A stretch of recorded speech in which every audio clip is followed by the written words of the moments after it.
Hey guys and girls, my name's Dan and welcome back to The Forge. In this episode of Trust Me, I'm a blacksmith. I want to talk to you about my power hammer.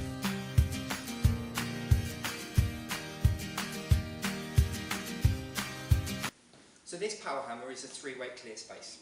It's in 2 pieces, meaning that the anvil is completely separate from the foot or the top part of the hammer, and it produces air on demand.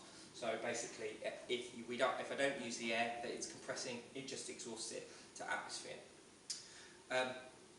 The ram, which travels up and down, has 3 functions: hold up, hold down, and the power hammer function of the treadle. And the ram weighs about 174 kilos. I might be wrong, I will check these and I'll put some more details down in the description. Now, when I was buying this hammer, I was told by a good friend of mine and a fellow super cool blacksmith called Roger Lund. I'll put a link to one of his videos up above, or his channel, and I'll chuck that down in the description as well. And he said to me, go big or don't bother.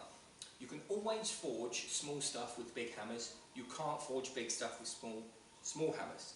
So, taking that advice into consideration, I bought this bad boy because it sort of came up, and I was trying to buy a 2-weight, but it was proving difficult to get hold of. Now, this particular power hammer has the same footprint, the same foot base as the 5-weight, but I believe the 5-weight is slightly taller. And when we had the drawings for this, what I didn't realise when we dug the footings for the inertia block is that I didn't have the drawings for the 3, I had the drawings for the 5. Now, I might be wrong, but the measurements for the hole for the anvil to go in were too low, which meant that the anvil sat a lot further down than it was supposed to. So we had to modify that, and in the summer I'm going to have to take all that out, and we're going to reconcrete or put some metal plates in there to get the anvil down, because it does bounce about a bit too much for my likings. So my previous experience as a mechanical engineer, I did my apprenticeship with a German company called Leaky, and they make cranes and bulldozers and diggers and things like that. So I kind of get this a little bit. But I might be wrong. I don't know exactly how these valves work, and I'm not sure about the negative or low pressure side of this hammer and how that works. But I'll do my best to try and explain it. Now, based off the age of the motor, I believe this hammer would have been built somewhere in the late 1930s to the early 1940s. The serial number on this one is 777, and she produces 174 blows a minute, which is pretty quick considering she's a big old set of dies. Now, there are 3 major body components, and then a series of components which exist within the body components. Now, there's the foot, that's this piece here, or the bottom crankcase, the top crankcase, or the top body, and then the anvil. Now, the anvil is completely separate. There's no physical contact between this part of the hammer and this part of the hammer. I think I've already said this, but that denotes whether or not this is a 2-piece hammer or a 1-piece hammer. Now, the foot contains the bottom half of the crankshaft and holds the main journals for the flywheel, and then the top part of the main journals are housed inside the top crankcase or the top body, as well as the compressor, the valve, and the main piston. Lubricator, hand control, treadle for foot operations. Now, the motor, the 11 horsepower motor, drives the flywheel, which in turn drives the crankshaft, which pushes the piston up and down inside here. So kind of like how your bicycle works, that motion, it takes rotary motion. Well, in the case of bicycle, it takes linear motion and turns it into rotary motion. Swap that round the other way. We take rotary motion, turn it into linear motion, and we have a 2-stage compressor, which means we compress air on the upstroke and the downstroke. Air from the compressor is then fed into the valves, and the valves actually look like a load of little hi-hat cymbals all stacked up on top of each other with springs underneath. And then there's ways and channels inside here and ports that get the air from the valve, from the compressor through the valve into the main piston. So in the hold-up function, which is this first position, air comes out of the compressor, goes through the valve, puts air underneath the bottom of the ram, pushes the ram up, and keeps it in a held-up position. In the second position, hold down, air is then vented from the from the bottom of the hammer, and full air pressure is put onto the top of the piston, and it forces the ram down at quite some speed as well. It's quite scary, and you could do some really big blows with it if you want to. The third position is in the hold-up position with the treadle set. So basically the treadle goes all the way down, and then that lever goes in position. Now this moves the valve into kind of a floating position. So basically what happens is a lower pressure air flow is sent from the piston, and it keeps the ram up. So it goes underneath the piston and keeps the ram up in the air. Now, when I want the hammer to come down, see now I can bring the dies to come down to about here, or touch the pallets if I wanted to. I have quite a lot of control. And basically what I do is I reduce the amount of air that I'm pushing underneath the ram, and I put just a touch more on top, or maybe none at all, so gravity pulls it down. Basically all I'm doing is I'm just floating this up and down on a cushion of air.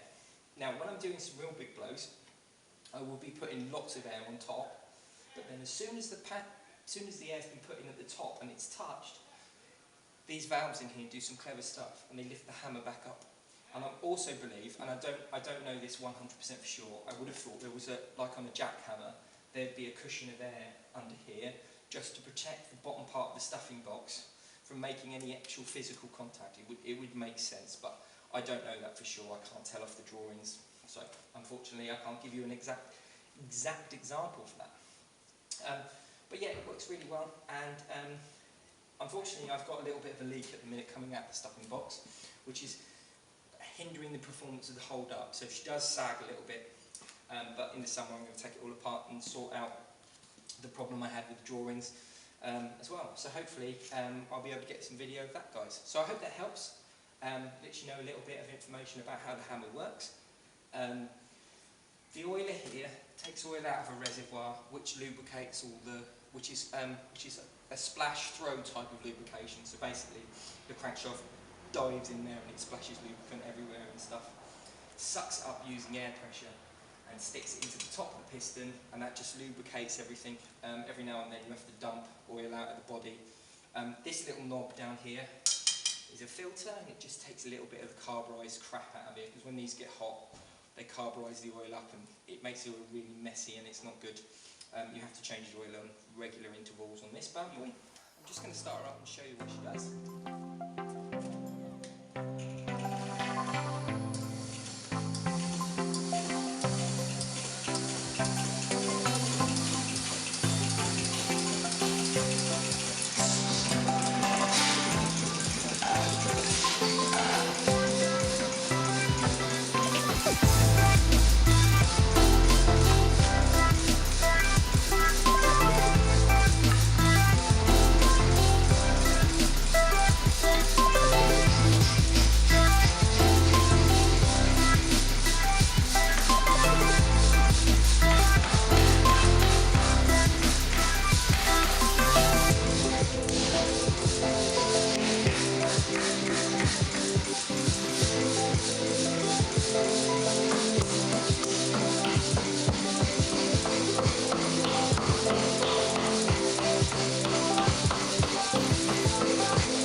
So the other problem I had when I bought the Massey was that I don't have three-phase.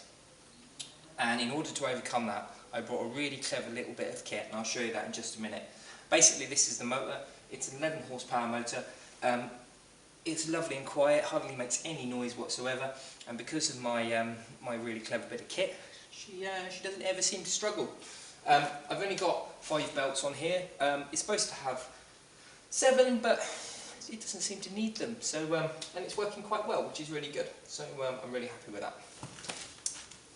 In order to put the Massey in here, we needed to dig a very big hole. In fact, we poured 7 tons of concrete down here. I believe that's in metric tons. There's also a cage down there which houses a frame that takes these very large bolts that go down underneath the hammer and hold it all in place. It took somewhere in the region of about 2 weeks for this concrete to go hard, and they call this bit basically an inertia block, and then there's these inch pieces of wood that go all the way around, just give it a bit of rock and stability. There is a gap and lining in between this concrete, but you can still feel this down the road, which is a little bit impressive, especially when she's on full kill. So yeah, it was all hand mixed, this concrete as well. It literally broke my back. And I've never done anything like this before. I've only ever worked on mechanical stuff and construction equipment, so I've never really done anything like this. It was a real learning experience. And one of the other things that happened when the Massey turned up was I didn't realise, but she wasn't very well. She was a bit poorly, so she had some fixes. So within the first week of her running, she was apart and more than she was together. So this bad boy is what I use to turn single phase into three phase. The Massey runs off three phase, and she needs a lot of it. We have 80 amp single phase supply here, and this digital phase converter takes that for 80 amp single phase and turns it into true three phase with a neutral, and she feeds my hammer lovely. I've never had any problems with it. We're running off a 40 amp breaker. It's absolutely brilliant. The guys at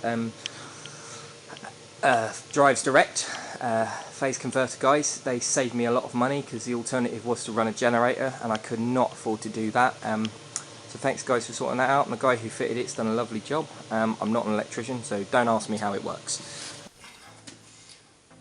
So why did I buy the Massey? The purpose of the Massey was because I went and worked with a guy out in Sweden, Roger Lund, I mentioned him before, and he said buy big because you can do more with a bigger hammer than you can with a smaller hammer. And at the time this was the biggest thing I could find. It's ridiculously big, and I probably could have used a smaller power hammer. But the theory behind this was I would be able to do some specialist work with it, some engineering work. Now, unfortunately, I haven't really got there yet with that. I'm still growing that side of the business, and I'd like it to grow further. But you know, until I'm in a position where that's going to happen, it's great to have in the workshop. It's a real talking point. I really enjoy working with it, and hopefully it's going to last a long time, and I can pass it on to someone else who can love it and use it as much as I do. So now. I really hope you enjoyed this video. I really enjoy working with the Massey, and I really enjoy making these YouTube videos for you guys. So if you did like it, did enjoy the video, please leave a like and subscribe. I try and make videos as often as humanly possible. Chuck your comments down below. I really love getting comments of you guys, and I'll stick a link up to a special Easter secret special Easter thing that I've just done, and a tong making video that I'm going to do now as well, I hope. So thanks for watching guys, see you later, bye bye.